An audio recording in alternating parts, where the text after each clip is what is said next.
El siguiente podcast está basado en hechos reales. Muchos de los casos aquí presentados aún permanecen sin resolverse. Todas las opiniones, conjeturas o hipótesis expuestas a lo largo de los episodios no constituyen en ningún caso acusaciones formales hacia los individuos mencionados. Ciudad de Pobres Corazones es la canción que Fito Páez jamás hubiera querido grabar. Según él mismo ha contado, está inspirada en el dolor y en la bronca que le provocaron los asesinatos que sufrió en el seno de su propia familia. Una serie de crímenes que en algún momento llevó a las autoridades a especular con la posibilidad de que en Rosario estuviera suelto un asesino serial o que hubiera una secta satánica. En este episodio te vamos a contar la trama criminal que hay detrás de esta historia que está tan íntimamente vinculada a la historia del rock argentino. Bienvenidos a Barbano en Hechos Reales, un podcast de Resumido. El escenario donde transcurre esta historia es la ciudad de Rosario, una de las localidades más importantes de la provincia de Santa Fe. En esta ciudad hay una casa de principios de siglo, compuesta por un zaguán principal que lleva a un patio desde el cual se distribuyen distintas habitaciones. En esa casa nació y se crió el cantante rosarino Fito Páez. Una casa donde iba a ocurrir una historia llena de detalles sangrientos. Una historia que marcaría para siempre la vida del cantante Fito Páez. El personaje central de esta historia es Rodolfo Fito Páez, artista argentino nacido en la ciudad de Rosario en 1963. Pianista, compositor, rockero.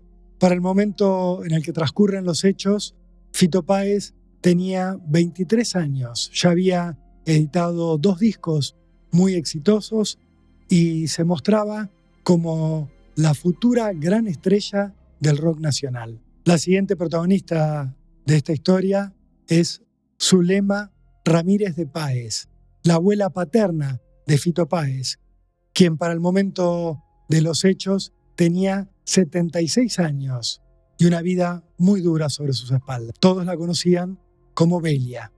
Su nieto, Fito Páez, le decía la vieja. La otra protagonista de esta historia es Josefa Páez, quien para el momento de esta historia tenía 80 años. Era la tía abuela de Fito Páez, quien le decía la Pepa y también la llamaba cariñosamente la vieja. En el centro de la escena aparece también una mujer llamada Fermina Godoy, que para el momento de esta historia tenía 33 años y estaba embarazada de 7 meses. Fermina vivía en el barrio de Empalme Graneros, pero 2 veces por semana iba a la casa de la abuela y la tía de Fito Páez para ayudarla con los quehaceres domésticos. Era una mujer que estaba en pareja y que estaba luchando por salir económicamente adelante. En la trama aparece también Walter de Giusti, un vecino de la familia Páez que para el momento de los hechos tenía 23 años. De Giusti había sido compañero de colegio en la escuela Dante Alighieri del propio Fito Páez. Se había dedicado al rock, había sido un bajista frustrado, había tenido algunas publicaciones vinculadas a la música que no habían funcionado y para el momento de los hechos se ganaba la vida como plomero. En esta historia también tiene su lugar Carlos de Giusti, hermano menor de Walter, un joven que para el momento de los hechos tenía 18 años y que vivía con su hermano y el resto de su familia en una casa ubicada a solo 3 cuadras de la familia Páez, en el centro de Rosario. Rosario siempre fue una ciudad que sufrió la violencia. Cuando uno mira los distintos momentos de su historia, se encuentra con etapas en las cuales bandas criminales dominaron las calles de esta ciudad santafesina, se encuentra con episodios de derramamiento de sangre muy violento y con situaciones que, de transcurrir en una ficción, prácticamente serían inverosímiles. En este contexto, entre mediados de 1986 y principios del año 1987, en Rosario se dio una seguidilla de asesinatos que conmovió a los vecinos aún ya acostumbrados a niveles de violencia altísimos.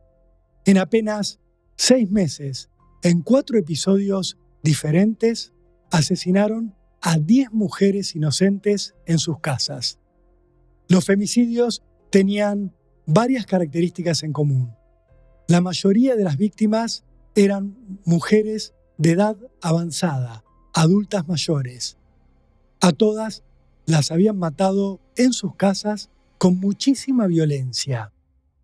Él o los asesinos se habían llevado muy pocas cosas como botín, algo que hacía pensar las autoridades que quizás el móvil de esos asesinatos no había sido el robo, sino que los crímenes tenían que ver con algún asesino serial que se llevaba algunos objetos de la escena de los asesinatos como si fueran souvenirs. Algunos incluso llegaron a hablar de la posibilidad de que hubiera una secta satánica involucrada en esta serie de crímenes. Un misterio que tardaría mucho tiempo en resolverse, pero que tenía un episodio central, un episodio que haría que estos asesinatos de mujeres se convirtieran en una historia de interés nacional e incluso internacional. Porque en el medio de esta secuencia de asesinatos había víctimas vinculadas con alguien muy famoso, con el cantante Fito Páez. La secuencia había empezado en julio de 1986, cuando alguien ingresó a la casa de una docente y la degolló. Luego, a fines de octubre de aquel año, siempre en la ciudad de Rosario, uno o más asesinos ingresaron a una casa ubicada en la avenida Garay y asesinaron a una mujer de 86 años y a su hija de 31. Los crímenes fueron brutales. A las mujeres las mataron a martillazos y a hachazos. Menos de una semana después, a comienzos de noviembre de aquel 1986, mataron a una pareja de hermanas. Les pegaron golpes, les dieron con un cuchillo e incluso les dispararon. A las hermanas las mataron junto a una empleada doméstica que trabajaba en su vivienda. El asesino, otra vez, se había llevado muy pocos objetos de valor de la escena del crimen. Luego, ya en enero de 1987, otra masacre había conmovido a Rosario. Asesinos habían entrado a una vivienda para asesinar a 4 mujeres jubiladas. Las víctimas tenían entre 68 y 94 años. Las habían matado con suma violencia. Un panorama desolador para las autoridades santafesinas, que tenía un agregado. Aquellas hermanas que habían sido asesinadas junto a su empleada en el medio de esta secuencia eran familiares directas de Fito Páez. Una de ellas tenía 76 años y era la abuela paterna de Fito Páez. Se llamaba Zulema Ramírez de Páez. Su nieto, Fito Páez, la apodaba Belia.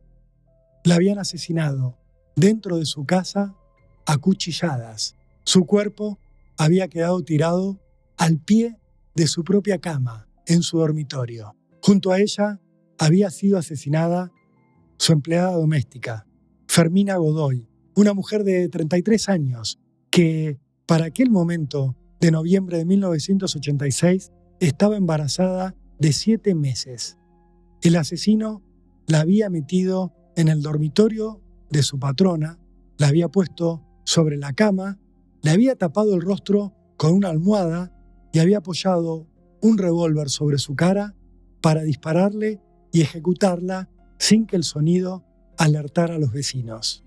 En el mismo hecho, él o los asesinos habían asesinado a la Pepa, tal como conocía Fito Páez a su tía abuela, Josefa Páez, de 80 años. Los criminales habían atacado a esta mujer en el patio de la casa. La habían golpeado hasta quitarle la vida y habían dejado su cuerpo tirado junto a una bolsa donde llevaba las compras que acababa de hacer en un almacén de la esquina de esta casa, ubicada en Balcarce al 900, en pleno centro rosarino. Para la época de estos asesinatos brutales, Fito Páez empezaba a convertirse en una de las grandes figuras del rock argentino. El joven tenía 23 años y ya había alcanzado el éxito con 2 discos fundamentales, del 63 y Giros. Estaba grabando un nuevo álbum junto a una leyenda del rock argentino como era Luis Alberto Spinetta, una placa que sería bautizada La La La. Fito Páez era pianista, era compositor, pero por sobre todas las cosas era rockero. Para el momento de los asesinatos estaba llegando a uno de los picos de su carrera. Se encontraba de gira en Brasil, en Río de Janeiro, junto a Charly García y acompañado por su novia, la cantante Fabiana Cantilo. Fito Páez sentía que su historia, llena de momentos tristes y oscuros, empezaba a encontrar la luz. Una historia que había tenido tragedia casi desde el comienzo. Fito Páez había nacido en 1963 en Rosario, en la casa de la calle Balcarce al 900, donde ocurrirían los 3 asesinatos que lo marcarían de por vida. En esa casa vivía, además de su abuela y de su tía abuela, su papá, el empleado municipal Rodolfo Páez, junto a su esposa, la concertista de piano Margarita Ábalos. Pero la tragedia marcaría a Fito Páez ya desde su infancia, porque su mamá, Margarita, moriría cuando él tenía solo 8 meses.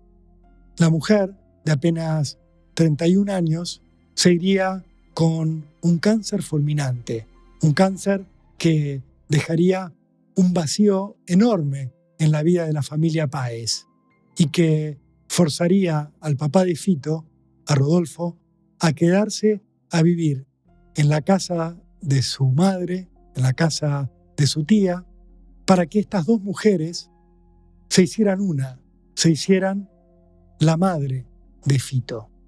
La abuela y la tía abuela de Fito cumplieron con esta función a la perfección.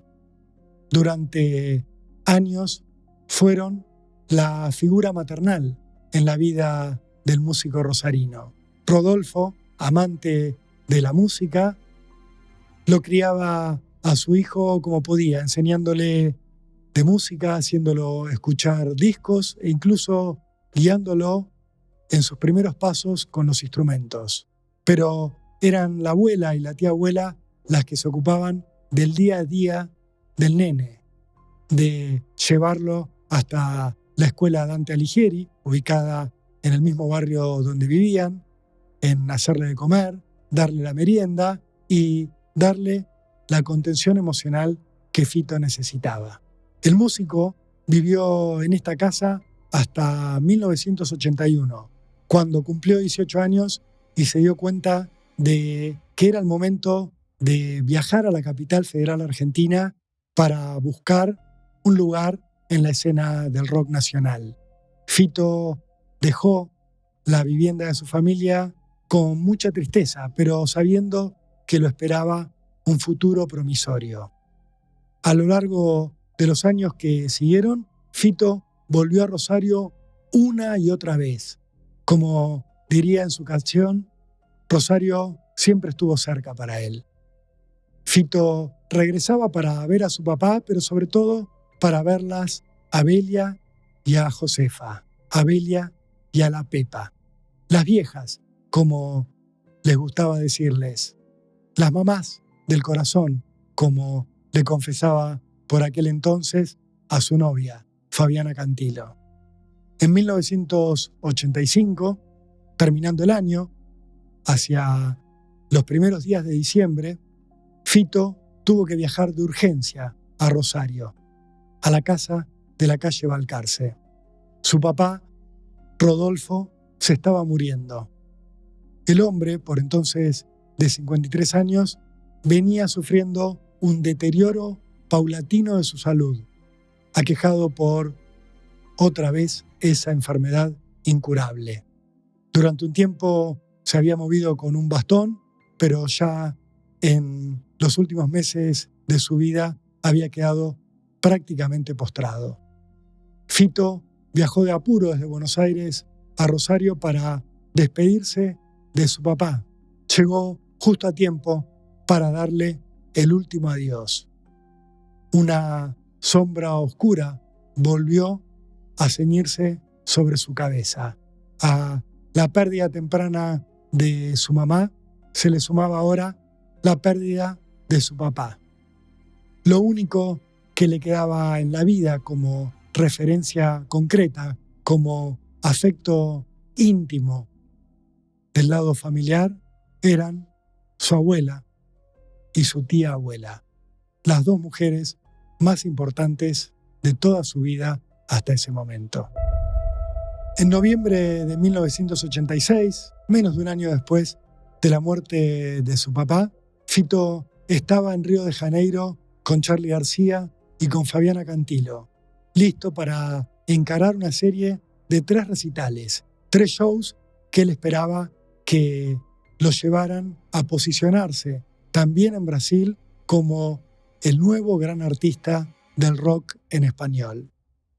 La noche del 7 de noviembre, Fito Páez dio un show inolvidable, según aquellos que pudieron verlo, lleno de energía, lleno de vitalidad, acompañado por Charly García y por sus afectos. Fito la rompió aquella noche.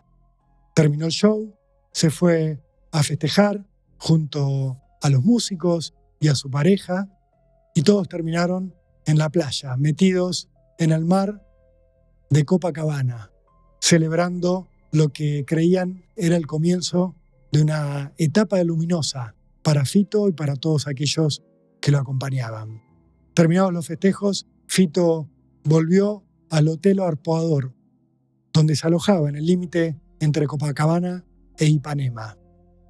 Estaba allí acompañado por Fabiana Cantilo cuando, ya en la madrugada del 8 de noviembre, su representante se comunicó con el gerente artístico de su discográfica y este llamó a Fito Páez para darle una de las peores noticias de su vida.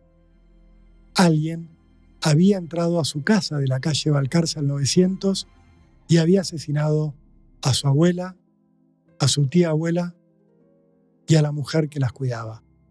El triple asesinato había sido descubierto unas horas antes, alrededor de las 6 de aquel 7 de noviembre, por un hombre de apellido Gauna, un barrendero humilde que vivía en el barrio de Empalme Graneros. Gauna era el marido de Fermina Godoy, la mujer que trabajaba en la casa de la abuela y la tía abuela de Fito Páez. Como cada vez que su pareja iba a trabajar a lo de la familia Páez, Gauna pasó por la casa de la calle Balcarce para buscarla y acompañarla en el viaje de regreso hacia su hogar. Pero aquella tarde, cuando Gauna tocó el timbre de la casa, no encontró respuesta alguna. De fondo, detrás de la doble puerta de madera, de aquellos herrajes de bronce que la cubrían, Gauna pudo escuchar la radio encendida a todo volumen. También pudo oír el sonido de la enceradora que estaba enchufada y en funcionamiento. La casa parecía tener cierta actividad, pero adentro no se percibía ningún movimiento. El hombre se asustó. corrió hacia el bar de la esquina donde tenía varios conocidos y les pidió que lo acompañaran a volver a tocar la puerta de la casa de la calle Balcarce. Acompañado por un amigo, Gauna regresó hasta la vivienda, tocó timbre, golpeó otra vez las puertas de esta casa, pero no obtuvo respuesta alguna. Finalmente, Gauna y su acompañante tomaron coraje y entraron a la casa. Cruzaron el zaguán y pronto descubrieron el desastre. La casa parecía haber quedado inmóvil en un momento de plena actividad. En el living, la mesa tenía las sillas subidas, como si alguien hubiera estado limpiando el piso hasta unos instantes antes. El lugar, repleto de veladores, de floreros, de jarrones, de platos que adornaban las paredes, lucía intacto. Las alfombras estaban enrolladas y nada parecía estar fuera de lugar, salvo por un primer detalle. En cuanto Gauna recorrió los primeros ambientes y llegó al patio central de la vivienda, se encontró con un primer cadáver. Era el cadáver de la Pepa, la tía abuela de Fito Páez. Horrorizado, el hombre se acercó hasta el dormitorio principal y allí se encontró con un segundo cadáver, el cuerpo de Belia, la abuela de Fito Páez. Pero lo que más espantó a Gauna aquella tarde fue encontrarse en la cama del dormitorio principal con el cadáver de su propia esposa, la mujer que llevaba en su vientre al que sería el primer hijo de la pareja. A la mujer la habían asesinado con un disparo en la cara, pero Gauna no llegó a tanto. Salió corriendo de la casa, llorando, y escuchó, mientras se lamentaba por lo que había ocurrido, cómo su amigo llamaba a la policía, que tuvo una primera reacción, casi un reflejo policial automático. Lo primero que hicieron los agentes al llegar a la casa de la familia Páez fue llevarse preso al propio Gauna, al hombre que acababa de enviudar. Como era quien había encontrado los cadáveres, como era barrendero y un hombre de origen humilde, para el prejuicio de los policías era el sospechoso ideal. Se lo llevaron preso con intenciones de darle una rápida resolución a ese triple crimen de mujeres que ya se acumulaba con los primeros episodios de esta saga macabra. Para el momento en el cual la noticia llegó a Fito Páez, Gauna ya había sido liberado. No había pruebas que lo incriminaran. Pero igual, para Fito Páez, la noticia fue un verdadero mazazo. El músico cayó en un ataque de bronca y de violencia automático. Destrozó todo lo que tenía a su alrededor en la habitación. De poco sirvió que Fabiana Cantilo intentara consolarlo, que Charly García se acercara a él para tratar de darle alguna palabra de aliento. Fito Páez cayó en un ataque de bronca, de ira y de depresión al mismo tiempo. Lo único que quería en ese momento el joven músico de 23 años era regresar a Buenos Aires.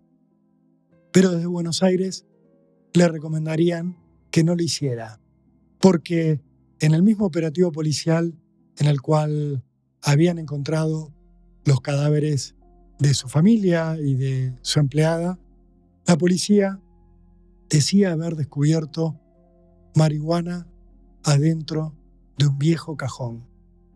Lo que le decían a Fito Páez desde la Argentina era que si regresaba, probablemente lo que ocurriera fuera que lo detuvieran por tenencia ilegal de drogas peligrosas. Fito no podía creer lo que le estaba ocurriendo. A la peor noticia de su vida se le sumaba esta situación en la cual paradójicamente, quien podía terminar preso era él mismo. De inmediato, desde su entorno comenzaron a moverse para tratar de encontrarle una solución al tema. Fito Páez tuvo que esperar 4 días para regresar desde Río de Janeiro hasta el aeropuerto de Ezeiza. Fue el tiempo que le solicitaron sus representantes para conseguir un abogado, alguien que lo representara en la causa federal que probablemente le abrirían por la droga que habían encontrado en la casa de su abuela y de su tía abuela, y para que también representara sus intereses en la investigación por el triple asesinato. El abogado elegido fue ni más ni menos que Albino Stefanuolo, más conocido como Joe Stefanuolo. Albino Stefanuolo se había hecho famoso por representar a Gustavo Basterrica, el guitarrista de Los Abuelos de la Nada, en una causa que le habían abierto cuando lo encontró la policía con un porro en uno de sus bolsillos. Albino Stefanuolo defendió al músico y logró un fallo histórico de la Corte Suprema de Justicia de la Nación. Un fallo que dijo que, más allá de lo que decía la ley, la tenencia de droga para consumo personal no es delito. Desde ese momento, Stefanuolo se había convertido en el abogado del rock. Cuando los amigos y los representantes de Fito tuvieron que pensar en un letrado que lo representara, rápidamente Juan Carlos Baglietto pensó en Stefanuolo. El abogado tomó el caso al instante. Fue a buscar a Fito Páez a Ezeiza, recién llegado de Río de Janeiro, y lo acompañó en su viaje hacia Rosario, donde la policía lo esperaba para interrogarlo. Por un lado, los investigadores querían que Fito les contara cuándo había sido la última vez que había estado en la casa de la calle Balcarce, que les contara quiénes eran las personas que visitaban asiduamente esa propiedad, que revelara si las mujeres tenían algún enemigo, pero también los investigadores querían que Fito explicara la presencia de la droga en la casa del centro rosarino. Stefanuolo se opuso a que investigaran esta posibilidad porque, en primer lugar, Fito no estaba viviendo en esa casa cuando se produjo el procedimiento policial. En segundo término, porque no había testigos imparciales del hallazgo que decía haber hecho la policía santafesina. Y en tercer lugar, porque Fito Páez era la gran víctima de todo lo que estaba ocurriendo. Era quien había perdido a su abuela, a su tía abuela y a Fermina, la mujer a la cual él también apreciaba mucho. Toda esta situación, en la cual, según dice el folclore del rock argentino, Fito Páez asistió respondiendo a las preguntas con un sintetizador que reproducía una voz pregrabada que decía sí o no, casi como una burla a ese interrogatorio policial que buscaba mucho más que desentrañar lo que había ocurrido en su casa. El músico terminó con una carga de enojo aún mayor que el que le habían provocado los asesinatos. Tanto fue así que Fito terminaría componiendo por toda esta situación una de sus canciones más emblemáticas, una de sus canciones más llenas de odio y de rabia. Una canción llamada Ciudad de Pobres Corazones, donde habla de un lugar a donde matan justamente a pobres corazones. Una canción donde dice que a partir de esta tragedia que le había tocado sufrir, él iba a empezar a desayunar Lexotanil. Y él iba a enfrentarse a tener que preguntarse quién había puesto la yerba en el viejo cajón? ¿Quién había plantado la droga en su casa para incriminarlo? Fito también diría en esta canción que no lo verían arrodillado y se preguntaría qué más querían de él. Porque lo único que quería Fito Páez era que esclarecieran los asesinatos de sus familiares.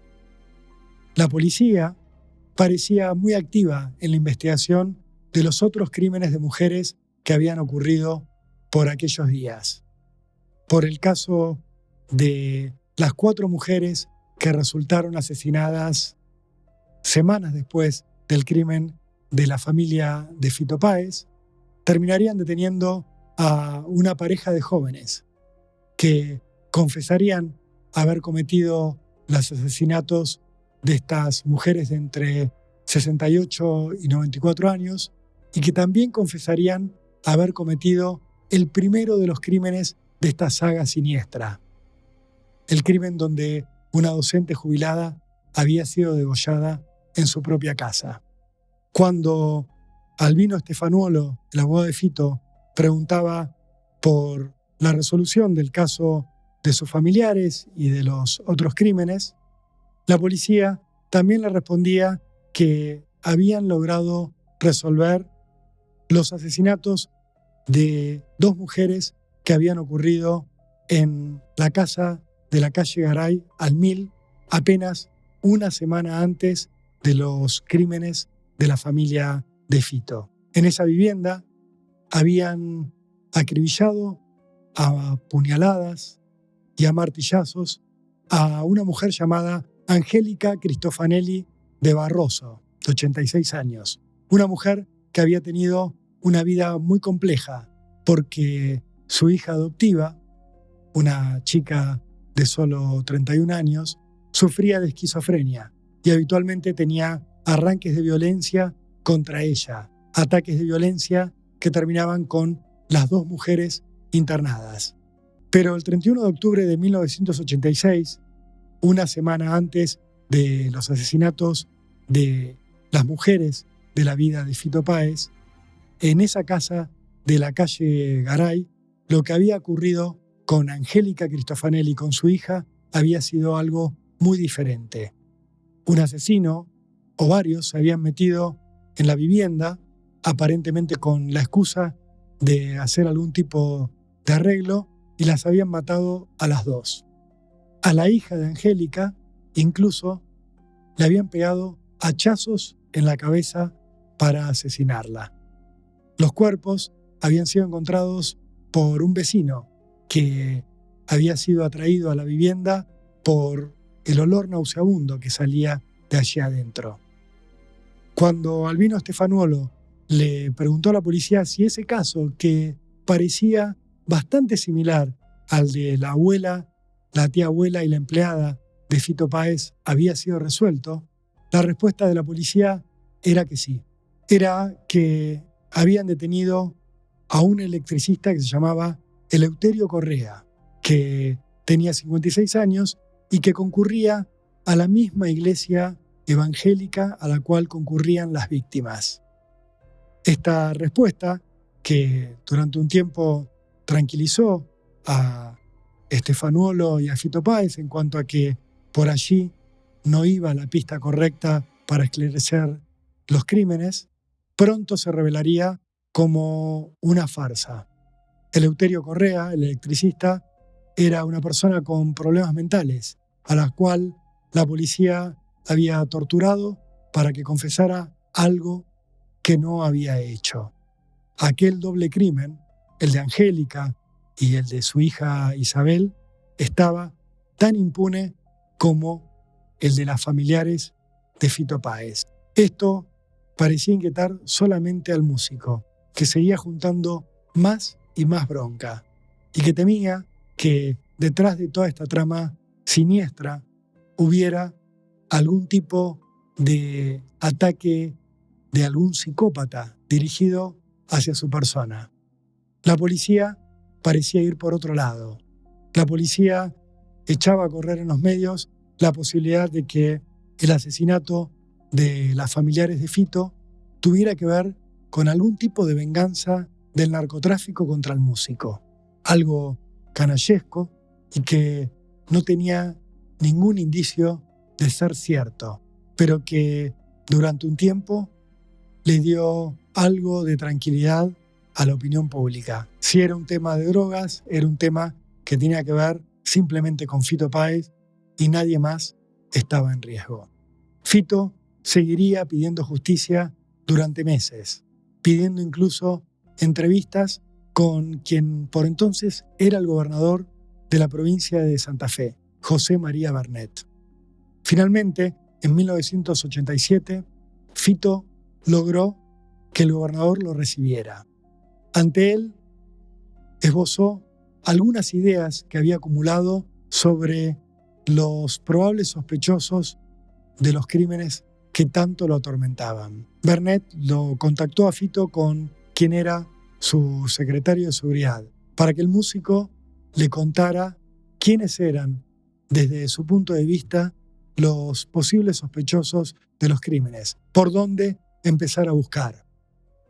Cuando Fito fue recibido por el secretario de seguridad, los nombres que dio y las pistas que aportó fueron las mismas que él había dado en su declaración original ante la policía, apenas llegado de Río de Janeiro. Fito recordó una serie de nombres de personas que habían estado en la casa de su abuela y de su tía abuela en los días previos a los asesinatos. Reiteró un nombre, la figura de una persona que venía rondando en su cabeza desde hacía tiempo. Fito les rogó a las autoridades santafesinas que investigaran a esta persona, un hombre llegado desde su propio pasado. Walter de Giusti era un joven que vivía a solo 3 cuadras de la casa de la familia de Fito Páez. Se había criado en el mismo barrio que el músico y había asistido junto a él al colegio Dante Alighieri. Allí, Fito y Walter de Giusti habían sido compañeros durante la primaria y la secundaria. Separados sus casas por apenas 3 cuadras, era habitual que durante la infancia y la adolescencia se cruzaran. Uno pasaba por la puerta de la casa del otro y solían saludarse. Se veían. Fito desde alguno de los balcones de la casa de su familia y Walter de Giusti desde la terraza de la casa de sus padres, la que solía pasar las horas jugando. Al principio tenían una buena relación. Walter de Giusti en alguna oportunidad incluso le había pedido a Fito Páez que le entregara a alguna de sus compañeras de colegio una carta de amor que él no se animaba a darle cara a cara. Los dos jóvenes crecieron y la vida los fue separando. Fito empezó a orientarse hacia una carrera de músico profesional y Walter de Giusti también lo intentó. Durante mucho tiempo, Walter intentó convertirse en músico. Tocaba el bajo, así lograría pasearse por distintas bandas de heavy metal, sin lograr jamás el éxito. Walter de Giusti, frustrado por la falta de progreso en su carrera de músico, se dedicaría tiempo después a editar una pequeña revista amateur dedicada a cubrir los eventos musicales de la ciudad de Rosario. Era un fanzine que él mismo se encargaba de distribuir, pero que no le daba dinero alguno. Hacia el año 1986, Walter de Giusti tuvo que empezar a ganarse la vida de otra manera. Frustrada su carrera musical, sin posibilidades de progresar como periodista de rock, Walter de Giusti se dedicó a la plomería, un oficio que había aprendido en la casa paterna y para el cual contaba con un colaborador, su hermano Carlos de Giusti, 5 años más chico de él.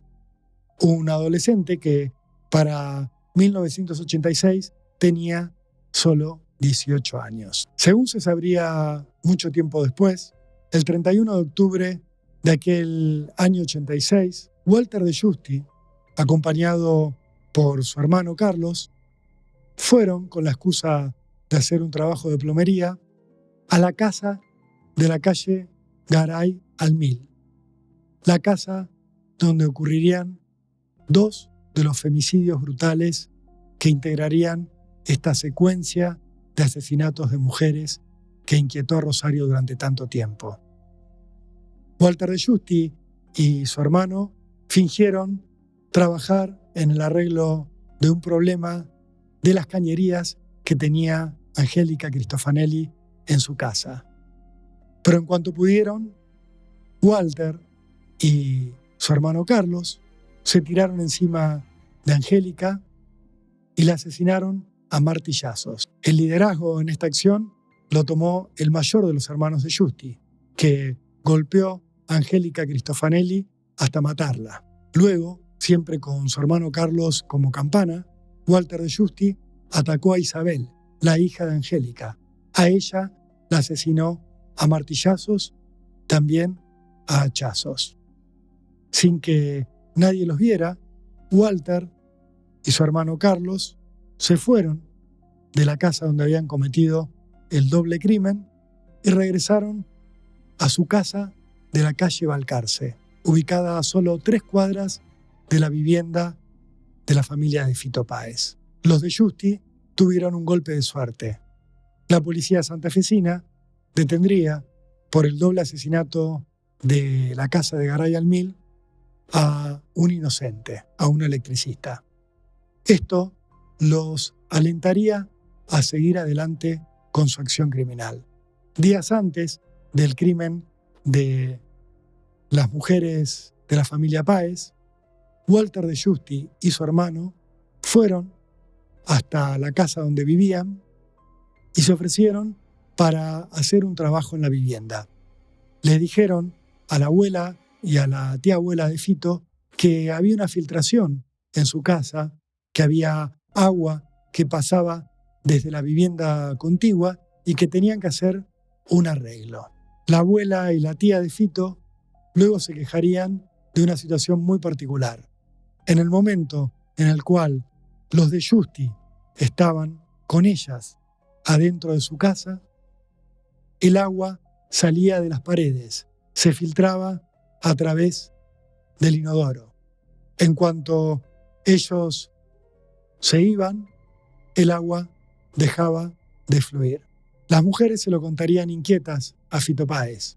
A pesar de este relato, los de Giusti podrían regresar a la casa de la Pepa y de Belia, con la excusa de terminar esa tarea que habían iniciado y que evidentemente no había sido exitosa. Los de Giusti trabajaron durante horas en la casa de la calle Balcarce. Cuando terminaron la tarea, intentaron cobrarle a las mujeres una cifra sideral. Las mujeres ya estaban advertidas de que esto podía ocurrir, porque lo habían hablado con el propio Fito Páez, que aquel día, el día del último arreglo en la casa de su abuela y de su tía abuela, se hizo presente. Fito tuvo una discusión con Walter de Giusti aquel día. Le dijo que él no era un plomero, que él, en realidad, era un estafador, que estaba tratando de aprovecharse de 2 mujeres mayores. De Giusti le negó esta posibilidad. Le dijo que no tenía nada que ver con una estafa lo que estaba haciendo, que era un trabajo que él esperaba que le pagaran como correspondía. Fito, que lo reconoció recién a último momento, terminaría echando a Walter de Giusti y a su hermano de la casa de su abuela y de su tía abuela. De Giusti y su hermano se irían del lugar, pero volverían cuando Fito Páez se encontraba en Río de Janeiro. En la tarde del 7 de noviembre de 1986, apenas pasado el mediodía, mientras Fito Páez estaba despreocupado en Río de Janeiro. En su casa del centro rosarino, Belia y Pepa se encontraban junto a Fermina, la mujer que solía ayudarlas en la limpieza del hogar. En un momento, Pepa, la tía abuela de Fito, de 80 años, decidió ir hasta el almacén de la esquina porque tenía que comprar algunas cosas de último momento. En la casa se quedaron solas Belia, la abuela de Fito, de 76 años, y Fermina, la mujer embarazada de 7 meses. Ese fue el momento en el cual Walter de Giusti y su hermano Carlos golpearon la puerta de entrada de la vivienda. Belia los vio y se dio cuenta que se trataba de los plomeros que habían intentado estafarla, de esos plomeros que habían tenido una discusión en la casa días antes.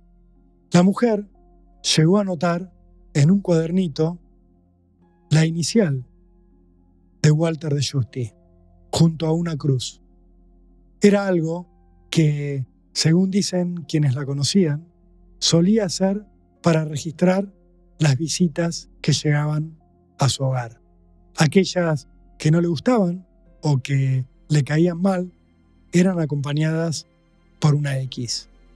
El nombre de Walter de Giusti, su inicial, estaría acompañada por una X.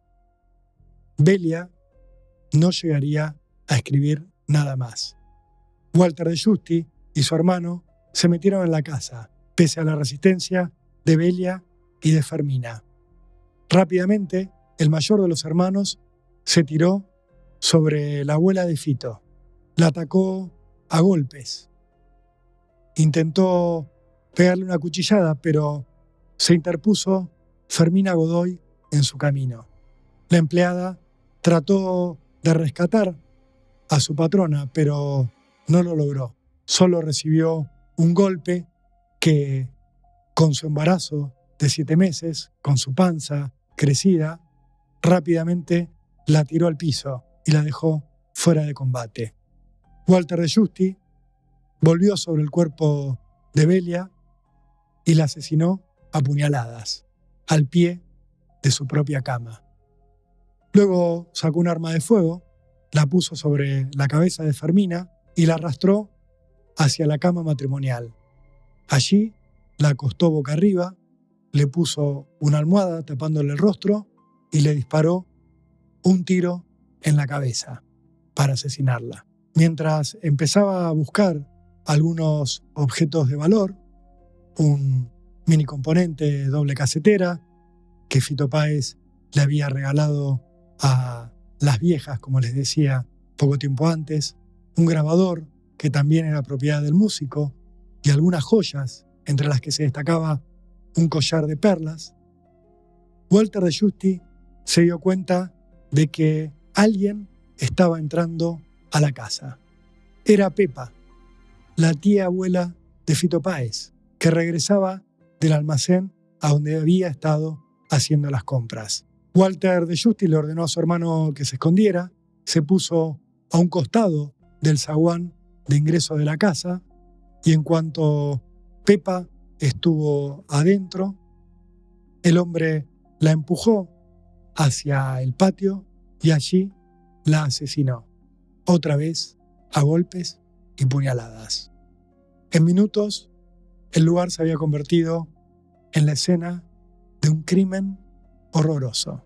La radio seguía encendida, la lustradora con la cual había estado trabajando Fermina seguía enchufada y los asesinos solo estaban preocupados por juntar algunos objetos de valor y escapar de la escena de los crímenes. Los de Giusti se fueron hacia su casa sin que nadie los viera. Poco después, Gauna, el marido de Fermina, descubriría el horror. Para esa época, Walter de Giusti había comenzado a alternar como lugar de residencia fijo la casa de su familia con una pensión donde convivía durante algunos días a la semana con su novia, una travesti llamada Paola. Después de cometer los crímenes, De Giusti fue a encontrarse con Paola, le hizo un regalo muy particular, un collar de perlas. Le contó de dónde había salido esa joya. Le dijo que había matado a la familia de Fito Páez y que eso le pertenecía a una de las mujeres que lo habían criado. Acompañado por Paola y por su hermano Carlos, De Giusti fue hacia la zona del río y arrojó el cuchillo que había utilizado para matar a las mujeres. Su hermano Carlos fue hasta un puesto que vendía comida cerca del río y le vendió a su propietario el mini componente que Walter había robado de la casa de la familia Páez. Lo único que quedaría como evidencia de lo que había hecho eran, por un lado, el collar de perlas de Paola y por el otro, un pequeño grabador que Fito Páez había dejado en la casa de su abuela y de su tía abuela. La policía finalmente, avanzado en 1987, se puso a trabajar en la pista de los De Giusti. Decididos a escuchar lo que Fito Páez había contado, los investigadores decidieron empezar a seguir a este hombre y descubrieron un dato sorprendente. Poco después de los asesinatos de las Páez, De Giusti había ingresado a la propia policía de Santa Fe. Menos de un mes después de los 3 asesinatos de estas mujeres, De Giusti había sido aceptado por la policía santafesina y había sido destinado a la comisaría de Pueblo Ester, una localidad ubicada a solo 15 kilómetros de Rosario. Los investigadores dudaron al encontrarse con este dato, pero en paralelo empezaron a trabajar otra línea, una línea de investigación que también había proporcionado el propio Fito Páez. El músico les había dicho que en algún momento él había frecuentado un cabaret conocido como Le Fric, un lugar de noches largas, de alcohol generoso y donde la lengua solía soltarse. Fito les había dicho a los investigadores que en algún momento quizás él había hablado de más en ese boliche y había contado de su casa y de las cosas que atesoraba en ese lugar, instrumentos, viejos discos y quizás también había hablado de las joyas. Policías encubiertos empezaron a ir a Le Fric y allí se encontrarían con una figura que les llamó la atención. Se trataba de Paola, la novia de Walter De Giusti, quien solía pasearse por ese cabaret llevando un collar muy vistoso, un collar de perlas. Un policía pudo hablar con ella, que estaba realmente asustada por lo que sabía de su novio, por lo que él le había contado, y terminaría arrancándole una confesión. Ese collar de perlas que ella solía lucir había sido un regalo de su novio, un regalo de Walter De Giusti, un regalo que ella sabía estaba vinculado con los asesinatos de la familia de Fito Páez. Así fue como el 25 de agosto de 1987, algo menos de un año después del triple asesinato que había conmocionado tanto a Fito Páez, la policía finalmente detuvo a los hermanos Walter y Carlos De Giusti. En la casa de Walter, la policía encontraría el grabador que había sido robado de la casa de las hermanas Páez.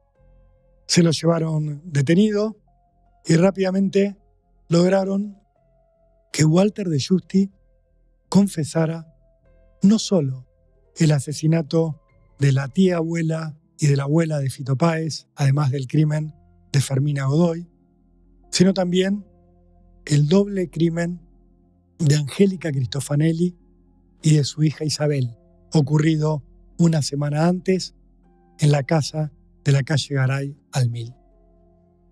Con estos elementos, el caso rápidamente se dio por resuelto. La justicia procesó a Walter de Giusti, quien exculpó de toda responsabilidad a su hermano Carlos.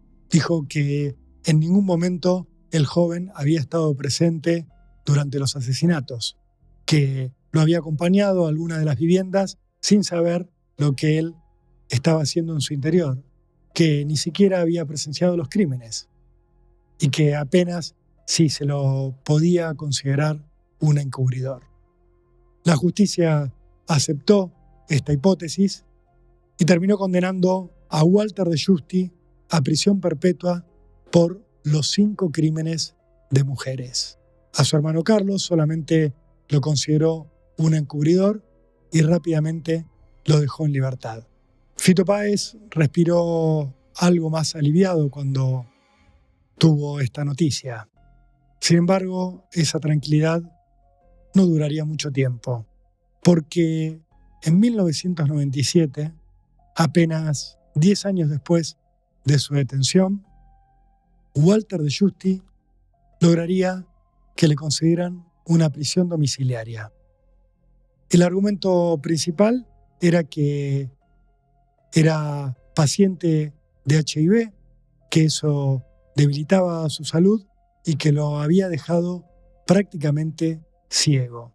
Además, dirían los abogados de Giusti, él, más allá de estos asesinatos, se había mantenido siempre en Rosario, nunca había intentado escapar. Daban como prueba insólitamente que era un integrante de la policía santafesina, que le había seguido pagando el sueldo hasta 1993, el momento en el cual la Corte Suprema había dejado firme su sentencia. Con estos elementos, la justicia permitió que Walter de Giusti fuera a cumplir con su detención en su propio domicilio. La noticia indignó a Fito Páez, indignó a su abogado, Albino Stefanuolo, pero también indignó a una persona muy particular, el juez que había dictado la sentencia contra Walter de Giusti. Para Benjamín Ábalos, el mantener preso a Walter de Giusti había sido el gran desafío de su carrera. Él se había jubilado antes de que se tomara la decisión de darle la domiciliaria a de Giusti. Así que cuando se enteró de que este múltiple asesino había salido de la cárcel, se inquietó y mucho, a pesar de que era solo un ciudadano común. El ex juez Benjamín Ábalos se obsesionó con esta situación y empezó a frecuentar la zona donde vivía Walter de Giusti. Así llegó hasta un bar ubicado muy cerca de la vivienda, donde pronto se enteró de que Walter de Giusti era uno de los concurrentes habituales. El dueño le contó al ex juez Ábalos que de Giusti, a pesar de su prisión domiciliaria, frecuentaba el bar, que se jactaba de haber cumplido ya la condena por los 5 asesinatos que había cometido y que, lejos de estar ciego, como habían dicho sus abogados, también lo solían ver manejando un Fiat 600 color amarillo. Con esta información, el ex juez Ábalos empezó a montar guardia en la zona donde estaba ubicada este bar, hasta que finalmente se cruzó en persona con Walter de Giusti. Una vez que constató que el asesino de estas 5 mujeres violaba la prisión domiciliaria, fue a ver al juez que lo había reemplazado en su cargo, le presentó las pruebas y le pidió que volviera a encarcelarlo. Así fue como, a fines de mayo de 1998, Walter de Giusti volvió a la cárcel. El hombre pasaría apenas 10 días detenido, porque su estado de salud realmente era serio, era complicado. El 12 de junio de aquel 1998, cuando tenía 34 años, Walter de Giusti moriría por las complicaciones derivadas de su enfermedad. La noticia apareció en todos los diarios. El asesino de la abuela y de la tía abuela de Fito Páez finalmente había muerto. El músico no expresaría ningún tipo de emoción sobre esta noticia. Él diría varias veces que no había sido criado para sentir odio, para tener sed de revancha. Fito cerraría esta etapa de su vida y de su carrera musical con la canción Track Track, donde parece quejarse de que ocurren grandes tragedias, pero igual el universo sigue intacto. Si te gustó este episodio, suscríbete para enterarte cuándo se estrena un nuevo capítulo.